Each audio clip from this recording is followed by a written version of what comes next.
it's Kane, and you're watching a movie of the week, and the movie of this week was Citizen Kane from 1941, so if you haven't watched it, watch it. If this is your first movie of the week, what I do is I talk about a movie here. You guys can comment below your thoughts, and at the end of every video, I say the movie for next week so you can follow along. Citizen Kane. Now, this is not a movie I watched in film school, but we always talked about it in film school, and like it was always in my film textbooks. My professors would always bring it up. And we actually did watch like a couple scenes from it, but we never like watched it like the entirety of the movie. So the scene that we kind of watched the most and talked about the most is that scene where like Kane, what's the first name again? You know, now it's been like a couple of weeks since I watched it, and I was been too lazy to do this, so now I'm forgetting things. What's his first name? Whatever, the guy Kane, him and his first wife. The scene, whatever, when they're sitting at the table and then they're eating, and then it cuts to, you know, them sitting at the table, and you can tell it's like a different time or something, and then it keeps going, and then you see at the end that it's a long table and they're sitting on opposite ends. So we talked about that in film school, and we watched that scene in film school because something about like a montage, like that type of editing, that was like the first time it's ever been done. And you look at that now and you're like, okay, this is simple. You look at it now and you're actually like, it's kind of bad. Like, you know, looking at 2023 standards, you're kind of like the transitions aren't that good, like whatever, like all stuff. But for 1941, at that time, that was crazy. That was good. So anyway, we talked about it a lot in film school, and so I wanted to watch it, and I watched it, and then so this is my now second time watching it, and I do think I liked it better this time than the first time. But when you get down to it, it's kind of like, so I don't think this is actually based off like a real person's life, but it's kind of like what you see now with like those movies, like, well, Elton John is still alive, but you know, like a movie like that, or like Elvis, where it's about like this really famous person in society, and you kind of just like looking back at their life. Like there's so many films like that nowadays. So I don't know when it kind of got started in film history where it was actually based off a true person, but this is kind of like that. And so they kind of start with the idea of like, what was his last words? What was his last words? Kind of like a mystery, trying to be like, why did he say that? And so you kind of see his life. And so it does remind me so much of like the Elvis or the Elton John, or I never saw Bohemian Rhapsody, or there's just so many different movies like that. So it kind of reminds me of like, you see their life and you see how it got to be. And in the end, the story is simple. You know, this man, he had money, he had power, he grew up with it, and he became this big newspaper person, and then he got married.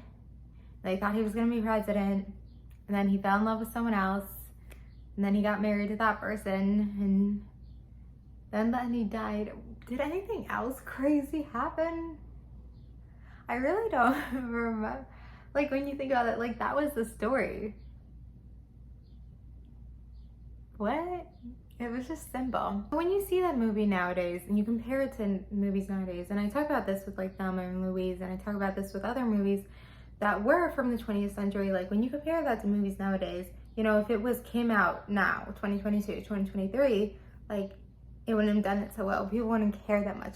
But it's because the quality of films and like the quality of what you could do with films was so much less in the 20th century, and especially still in the 1940s, that it was such a big for your time. So when you would try to think 1941, you know, dialogue, I guess, in movies were still new.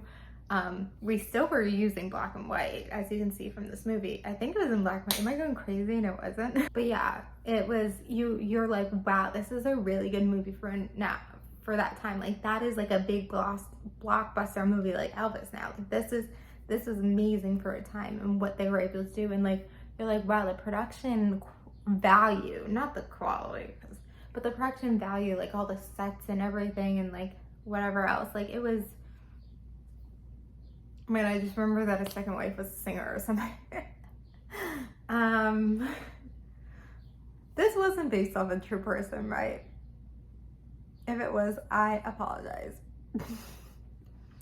But I think the reason why maybe it also did so well at the time, and like why this was the story they wanted to put so much money into and want to make it so big, is because you know, people like seeing like a lavish lifestyle. Like when you see like a lot of shows, let's say like Gossip Girl or like whatever else, you like to see people who are rich. You like to see people who are glamorous, who have glamorous lives, and like everyone knows their name. Cause like, and so I think that was very popular in 1941. I'm trying to think, you know, I guess this was the time World War II. No, well, before World War II, did they start? I can't recall.